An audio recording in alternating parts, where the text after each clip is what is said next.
तो हम उत्तर प्रदेश की मृदा को समझेंगे। तो सबसे पहले अगर हम बात करते हैं कि मृदा, मृदा जिसको आमतौर पर हम मिट्टी बोलते हैं, तो मृदा SOIL सॉइल, ठीक ना। तो धरातल की सबसे ऊपरी परत, धरातल की सबसे ऊपरी परत, धरातल की सबसे ऊपरी परत, ऊपरी परत जिसमें कृषि संबंधित कार्य किए जाते हैं, जिसमें कृषि संबंधित कार्य किए जाते हैं, कृषि संबंधित कार्य किए जाते हैं, उसे क्या कहा जाता है? उसे मृदा कहा जाता है, ठीक ना। धरातल की सबसे ऊपरी परत जिसमें क्या किए जाते हैं, जिसमें कृषि संबंधित कार्य किए जाते हैं, उसे हम क्या कहते हैं? मृदा कहते हैं। अब अगली बात समझिए हमारी अच्छे से।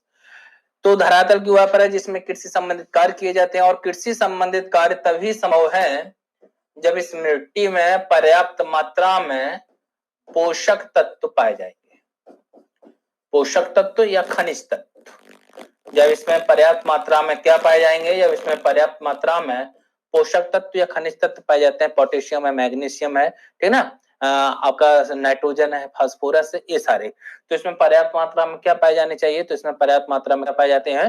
पोषक तत्व पाए जाते हैं। और यदि किसी मिट्टी में पोषक तत्व नहीं पाए जाते हैं तो उस मिट्टी को हम अनुर्वर या अनुपजाऊ मिट्टी कहते हैं, और जिसमें अधिक मात्रा में पाए जाते हैं उसे बहुत अच्छी उपजाऊ मिट्टी कहा जाता है।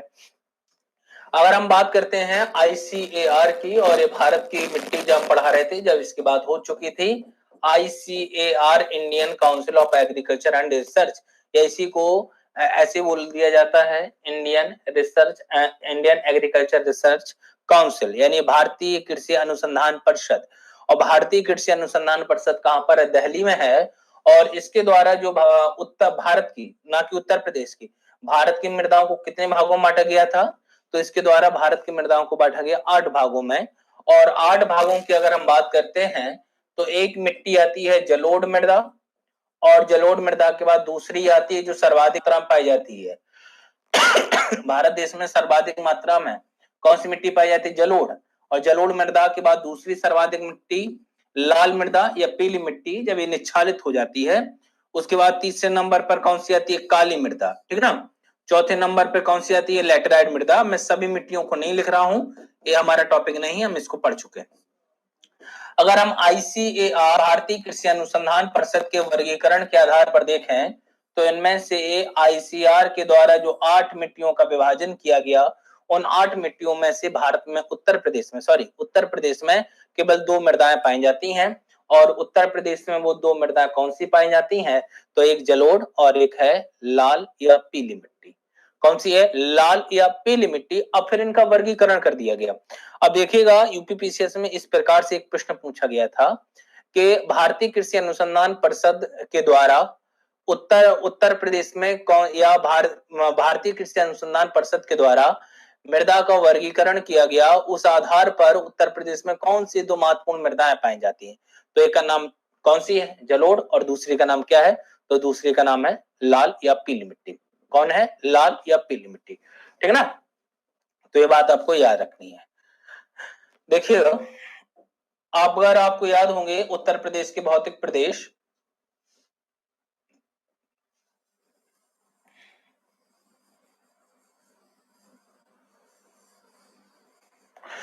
ये उत्तर प्रदेश की उत्तरी सीमा है। ये उत्तर प्रदेश की कौन सी सीमा है? ये उत्तर प्रदेश की उत्तरी सीमा है। और किस देश के साथ उत्तर प्रदेश की उत्तरी सीमा साझा होती है? तो उत्तर प्रदेश की उत्तरी सीमा साझा जो होती है वो होती है नेपाल के साथ। मैंने उस दिन भी आपको बताया था कि यहाँ पर 2 क्षेत्र पाए जाते हैं, एक जो पर्वतों के बिल्कुल निचले क्षेत्र में होता है, और दूसरा जो उसके दक्षिण में विस्तृत होता है। जो पर्वतों के बिल्कुल पादीय क्षेत्र में होता है, मतलब ये पर्वत है, और इसके बाद जो मैदान पाया जा रहा है, इसको नाम दिया जाता है भाबर। क्या नाम दिया जाता है? भाबर। और भाबर के दक्षिण का जो क्षेत्र होता है, इसको नाम दिया जाता है तराई का क्षेत्र। एक भाबर का क्षेत्र और एक कौन सा क्षेत्र? तराई। तो भाबर और तराई के क्षेत्र की मृदाएं, उत्तर प्रदेश में मृदाओं का वर्गीकरण 3 भागों में किया गया। उत्तर में तराई एवं भाबर की मृदाएं। उसके बाद यहाँ पर एक नदी होती है, इस नदी का नाम है गंगा नदी, और गंगा नदी के समांतर एक नदी प्रवाहित होती है जिसका नाम है यमुना। तो गंगा यमुना के जो गंगा और उसकी सहायक नदियां हैं, तो गंगा और उसकी सहायक नदियों के क्षेत्र में एक वर्गीकरण कर दिया गया, और यहाँ पर कौन सी मिट्टी पाई जाती है? जलोढ़ मृदा। उसके बाद जो उत्तर प्रदेश का दक्षिणी क्षेत्र है, जो उत्तर प्रदेश का कौन सा क्षेत्र है, जो उत्तर प्रदेश का दक्षिणी क्षेत्र है, इस दक्षिणी क्षेत्र में कौन सी मिट्टी पाई जाती है? तो उत्तर प्रदेश के जो दक्षिणी क्षेत्र की बात करते हैं तो उत्तर प्रदेश के इस दक्षिणी क्षेत्र में जो मिट्टी पाई जाती है, इस मिट्टी का नाम क्या है? इस मिट्टी का नाम है लाल मृदा। अब लाल मृदा के कई सारे क्या कर दिए गए, वर्गीकरण कर दिए गए, जैसे पड़वा मिट्टी है, मार मृदा है, भौंट मृदा है, अभी पढ़ाएंगे आगे, ठीक ना। अब यहाँ पर एक बात समझनी है, उत्तर प्रदेश के उत्तरी भाग में कौन सी मृदाएं पाई जाती हैं? तो उत्तर प्रदेश के उत्तरी भाग में भावर एवं तराई मृदाएं पाई जाती हैं। वास्तव में देखा जाए तो भावर और तराई मैदानी क्षेत्र हैं, तो ये मैदानी क्षेत्र में जो मिट्टी पाई जा रही है उसी को भावर या तराई क्षेत्र की मृदा नाम दे दिया गया। उत्तर प्रदेश का जो मध्यवर्ती भाग है, उत्तर प्रदेश के जो बीच का भाग है, जो उत्तर प्रदेश का मध्यवर्ती भाग है, उत्तर प्रदेश के इस मध्यवर्ती भाग में, उत्तर प्रदेश के इस मध्यवर्ती भाग में जलोढ़ मृदा पाई जाती है, जो गंगा और उसकी सहायक नदियों के द्वारा बहाकर लाई जाती है, जो गंगा एवं उसकी सहायक नदियों के द्वारा क्या लाई जाती है, बहाकर लाई जाती है। और उत्तर प्रदेश के दक्षिणी क्षेत्र में जो प्राचीन चट्टानों से निर्मित क्षेत्र है, उत्तर प्रदेश का दक्षिणी क्षेत्र, इस दक्षिणी क्षेत्र में जो मिट्टी पाई जाती है उस मिट्टी का नाम है लाल मृदा। कौन सी मिट्टी है? लाल मृदा, जो ग्रेनाइट और नीचे चट्टानों के द्वारा इसका निर्माण हुआ। तो उत्तर प्रदेश के उत्तर में भावर एवं तराई की मृदा, मध्यवर्ती भाग में जलोढ़ मृदा और दक्षिण भाग में लाल मृदा। दक्षिण भाग में कौन सी मिट्टी? तो दक्षिण भाग में जो मिट्टी आती है वो आती है लाल मिट्टी, ठीक है। चलिएगा, तो हम एक एक को पढ़ते हैं, तो ऐसे हेडिंग लगाएंगे हम, उत्तरी क्षेत्र की मृदाएं, उत्तरी क्षेत्र की मृदा या मृदाएं। तो उत्तरी क्षेत्र की मृदा या उत्तरी क्षेत्र की मृदाओं की बात करें तो भावर क्षेत्र की मृदाएं, भावर क्षेत्र की मृदा और तराई क्षेत्र की मृदा, भावर क्षेत्र की मृदा और तराई क्षेत्र की मृदा। और भावर के दक्षिण में क्या होता है? तो भावर के दक्षिण में तराई क्षेत्र होता है। भावर एक ऐसा प्रदेश है जहां पर नदियों के द्वारा पर्याप्त मात्रा में अवसादों का अवसादों का क्या किया जाता है? अवसादों का जमाव किया जाता है। यहाँ पर पर्याप्त मात्रा में अवसादों का क्या होता है? जमाव। पर्याप्त मात्रा में अवसादों के जमा होने से यहाँ पर क्या होता है? यहाँ पर कंकड़, बालू, रेत आदि की मात्रा क्या पाई जाती है? आदि की मात्रा अधिक पाई जाती है। यहाँ पर आदि की मात्रा क्या है? तो यहाँ पर आदि की मात्रा क्या है? अधिक है। यहाँ पर इनकी मात्रा अधिक है। इनकी मात्रा अधिक होने के कारण ही हम कह सकते हैं कि इस क्षेत्र में दोमट या कंकरीली मृदाओं का यहाँ पर क्या हुआ? विकास हुआ। अधिक मात्रा में अवसादों का जमा होता है, और यह बात हम पहले भी समझ चुके हैं कि इस वाले क्षेत्र में, भावर के क्षेत्र में अधिक मात्रा में अवसादों के जमा होने के कारण सामान्यतः यहाँ पर नदियां क्या हो जाती हैं? सामान्यतः नदियां विलुप्त हो जाती हैं। इस क्षेत्र में आमतौर पर नदियां क्या है? विलुप्त हो जाती हैं। इस क्षेत्र में आमतौर पर नदियां क्या है? विलुप्त हो जाती हैं, ठीक है। यहाँ पर नदियां क्या हो जाती हैं? तो यहाँ पर नदियां क्या है? विलुप्त हो जाती है, ठीक है ना। चलिएगा, ठीक है, अगला देखते हैं। भावर का जो दक्षिणी क्षेत्र है वो तराई कहलाता है। भावर का जो दक्षिणी क्षेत्र वो तराई कहलाता है, और इस तराई में पहली बात तो जो नदियां यहाँ पर विलुप्त हुई हैं भावर क्षेत्र में, वो तराई के क्षेत्र में धरातल पर आ जाती हैं। जब वो तराई के क्षेत्र में धरातल पर नदियां आ जाती हैं तो यही रेत, कंकड़, बालू, पत्थर उठा कर लाती हैं और यहाँ पर क्या करती हैं? उनको फैला देती है। मतलब यहाँ पर बड़े बड़े आकार के कंकड़, बालू, मिट्टी पाई जाएगी, लेकिन जो तराई का क्षेत्र है वहां पर महीन कणों की मृदाओं का क्या होता है? महीन, नदियों के द्वारा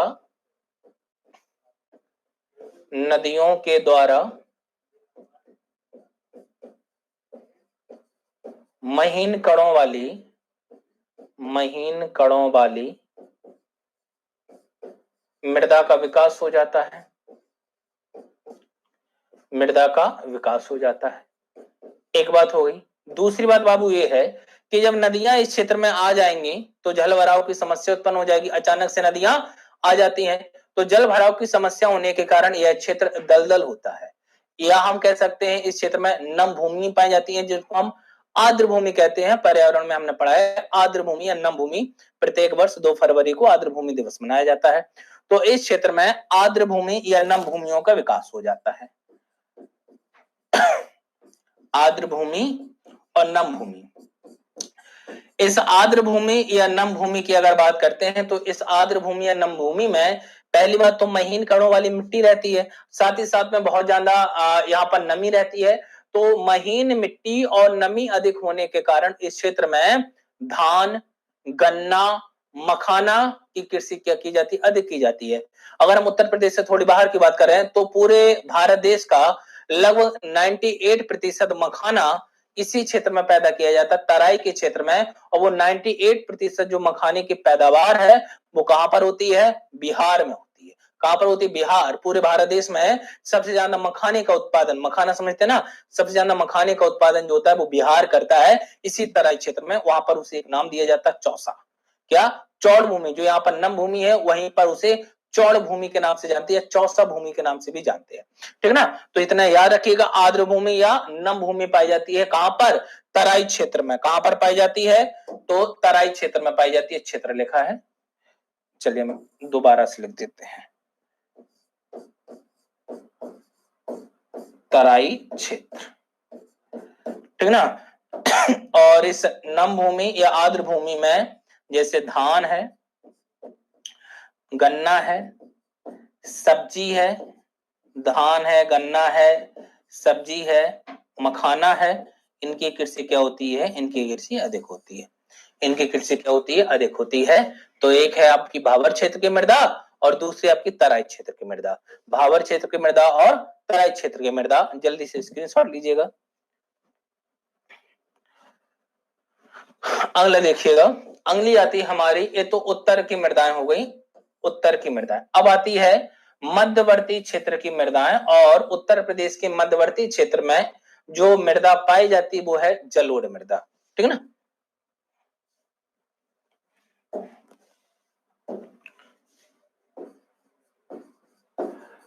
मध्यवर्ती क्षेत्र की मृदा, मध्यवर्ती क्षेत्र की मृदा, और मध्यवर्ती क्षेत्र में गंगा यमुना के दोआब क्षेत्र में, या हम लिखते हैं गंगा एवं उसकी सहायक नदियां। भाई दोआब का मतलब होता है दो नदियों के बीच का क्षेत्र, तो गंगा और यमुना के बीच में भी दोआब क्षेत्र है, गंगा और रामगंगा के बीच में भी है, रामगंगा और गोमती नदी के बीच के में भी क्या है? दोआब का क्षेत्र है।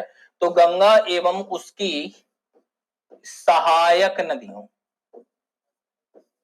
गंगा एवं उसकी सहायक नदियों के क्षेत्र में, और अगर बात करें कि इनके क्षेत्र में कौन सी मृदा पाई जाएगी, तो इनके क्षेत्र में पाई जाती है कौन सी मिट्टी? तो इनके क्षेत्र में पाई जाती है जलोढ़ मृदा। क्या नाम है? जलोढ़ मृदा, जिसको इंग्लिश में हम बोलते हैं एलुवियल सॉइल। एलुवियल सॉइल बोलते हैं जलोढ़ मृदा या एलुवियल सॉइल। ठीक है ना, जलोढ़ मृदा या एलुवियल सॉइल इसको नाम दिया जाता है। जलोढ़ मृदा के बारे में हम भारतीय भूगोल में आपको बहुत अच्छे से पढ़ा है। नदियों के द्वारा बहाकर लाए गए अवसादों के निक्षेपण, यानी अवसाद जब बहाकर आते हैं तो एक स्थान पर उनका क्या हो जाता है? जमा हो जाता है। एक स्थान पर उनका क्या हो जाता है? एक स्थान पर उनका जमा हो जाता है। और जब एक स्थान पर उनका जमा हो जाता है तो क्या होता है? तो उसी मिट्टी को हम कह देते हैं जलोढ़ मिट्टी, जिसमें रेत कंकड़ बालू की मात्रा अधिक होती है, और इसकी मात्रा अधिक होने के कारण ही यहाँ पर क्या है? चावल, गन्ना, गेहूं की सब्जियों की कृषि यहाँ भी क्या है? अधिक मात्रा में की जाती है। आमतौर पर नाइट्रोजन की इनमें क्या पाई जाती है? कमी। तो जलोढ़ मिट्टी तो बाबू हम भारतीय भूगोल में आपको समझा चुके हैं। साथ ही साथ जलोढ़ मृदा की अगर हम वर्गीकरण की बात करते हैं तो जलोढ़ मृदा को दो भागों में बांटा गया है। जलोढ़ मृदा, और जलोढ़ मृदा को कितने भागों में बांटा गया है? तो जलोढ़ मृदा को दो भागों में बांटा गया है, एक खादर और दूसरी जो होती है वो होती है बांगर। याद है, हम केवल रिवीजन करा रहे हैं, इससे आप कुछ पढ़ा चुके हैं। एक खादर, एक बांगर। खादर जो मिट्टी होती है यह नवीन जलोढ़ मृदा होती है। क्या होती है? नवीन जलोढ़ मृदा। खादर जो होती है यह क्या होती है? नवीन जलोढ़ मृदा होती है। और ये अब यही नवीन जलोढ़ मिट्टी क्या हो जाती है? प्राचीन हो जाती है। जब यही नवीन जलोढ़ मिट्टी कैसे हो जाती है? प्राचीन हो जाती है, तो इसको नाम दिया जाता है प्राचीन जलोढ़ मृदा। और जब इसको नाम दिया जाता है प्राचीन जलोढ़ मृदा, तो प्राचीन जलोढ़ मृदा को हम किस नाम से संबोधित कर देते हैं? हम एक नाम दे देते हैं बांगर से। क्या नाम दिया जाता है? तो इसको नाम दिया जाता है बांगर। नवीन जो जलोढ़ मृदा है यानी खादर, ये नदी क्षेत्रों में पाई जाती है। नदी कहां पाई जाती है? तो यह नदी क्षेत्र में पाई जाती है। कहां पाई जाती है? नदी क्षेत्र में पाई जाती है। नदी क्षेत्र में पाई जाती है। और अगर बात करते हैं बांगर की, तो ये नदी क्षेत्र से क्या है? नदी क्षेत्र से दूर पाई जाती है। नदी क्षेत्र से दूर, ये नदी क्षेत्र से क्या पाई जाती है? तो ये नदी क्षेत्र से दूर पाई जाती है। कौन सी? बांगर। अब बताइएगा, ये नदी क्षेत्र के अगर पास पाई जा रही है, यानी प्रत्येक वर्ष नदी या प्रत्येक बार नदी अपने साथ अवसादों को बहाकर लाएगी और उनका एक जगह पे जमाव कर देगी, उसी को नवीन जलोढ़ मृदा कहा जाता है।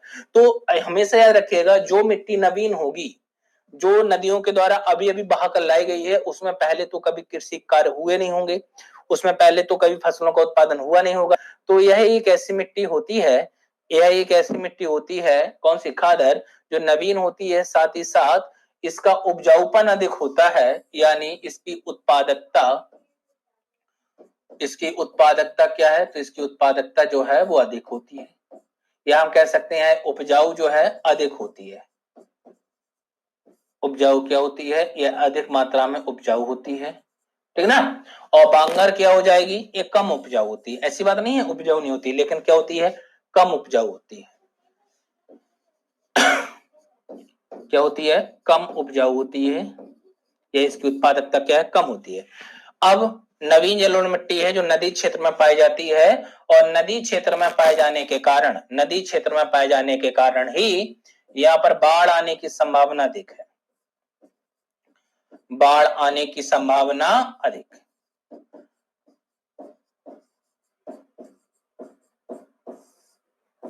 ऊपर को एरो लगा रहे हैं तो इसका मतलब अधिक है, ठीक ना, बाढ़ आने की संभावना अधिक। और ये नदी क्षेत्र से दूर है, तो यहाँ पर बाढ़ आने की संभावना क्या होती है, बाढ़ आने की संभावना कम होती है।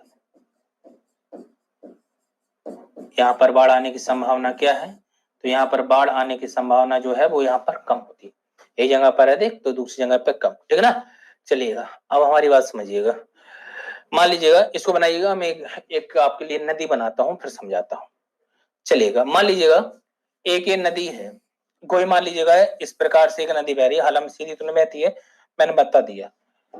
और इस वाले क्षेत्र में बताइए कौन सी मिट्टी पाई जाएगी जहां पर नदी बह रही है, खादर, नवीन है। लेकिन जैसे जैसे नदी क्षेत्र से आप दूर बढ़ते जाएंगे, नदी क्षेत्र से दूर बढ़ते जाएंगे, यहाँ पर कौन सी मिट्टी पाई जाएगी, बांगर।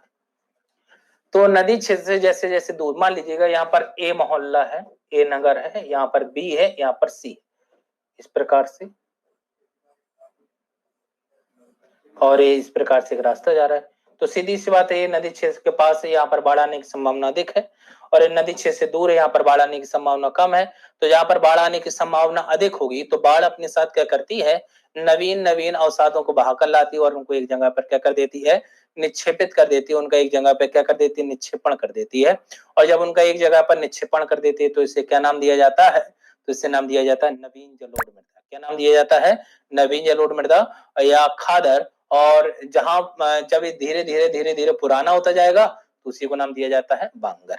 उसी को क्या नाम दिया जाता है, तो उसी को नाम दे दिया जाता है बांगर, ठीक ना। खादर मिट्टी को हम कछारी मिट्टी के नाम से भी जानते हैं। खादर जो है इसे एक नाम और दिया जाता है, और इससे नाम दिया जाता है कछारी मृदा। खादर मिट्टी को अन्य किस नाम से जाना जाता है, तो खादर मिट्टी को एक नाम दिया जाता है और नाम दिया जाता है कछारी मृदा। कौन सी मिट्टी, कछारी, ठीक ना। इतनी बातें आपको याद रखनी। चलिए बना लीजिएगा।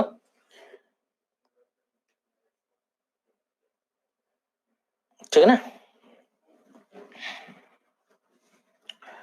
उसके बाद आता है जो दक्षिण का क्षेत्र है, जो दक्षिण का क्षेत्र, और जो दक्षिण का क्षेत्र यहाँ पर कौन सी मिट्टी पाई जाती है, लाल मिट्टी पाई जाती है।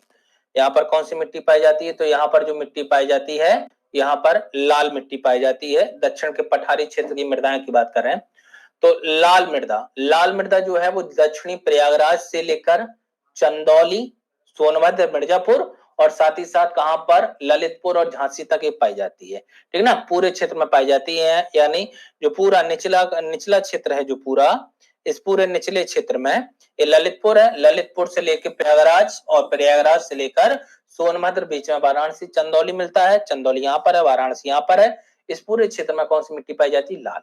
कौन सी मिट्टी पाई जाती है, तो इस पूरे क्षेत्र में जो मिट्टी पाई जाती है उस मिट्टी का नाम है आपकी लाल मिट्टी।